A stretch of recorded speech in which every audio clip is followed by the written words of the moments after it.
យន្តហោះ F16 ថៃទម្លាក់គ្រាប់បែកលើឃ្លាំងអង្គញាវងឌួងបណ្ដាលឲ្យមានមនុស្សរងរបួសចំនួន2នាក់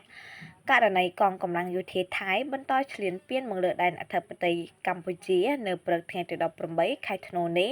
ដោយបានប្រើប្រាស់យន្តហោះចម្បាំង F16 ទម្លាក់គ្រាប់បែក3គ្រាប់មកលើឃ្លាំងមួយកន្លែងនៅក្រុងប៉ោយប៉ែតដែលជាកម្មសិទ្ធិរបស់លោកអង្គញាវងឌួងបណ្ដាលឲ្យមានការខូចខាតសម្ភារៈនិងមានមនុស្សរងរបួសស្រាលចំនួន2នាក់នេះបើតាមអ្នកនាំពាក្យក្រសួងមហាផ្ទៃ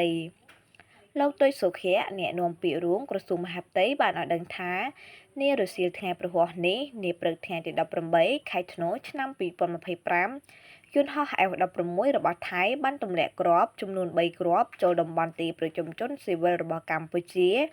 នៅភូមិផ្សារកណ្ដាលសង្កាត់ផ្សារកណ្ដាលក្រុងប៉ោយប៉ែតខេត្តបន្ទាយមានជ័យបណ្ដាលឲ្យមានការខូចខាតអគារមួយខ្នងដំបូលឃ្លាំងអង្គញាវងឌួងផ្នែកខាងត្បូងសម្ភារៈមួយចំនួនទៀតនិងមានអ្នករងរបួសស្រាលចំនួន2នាក់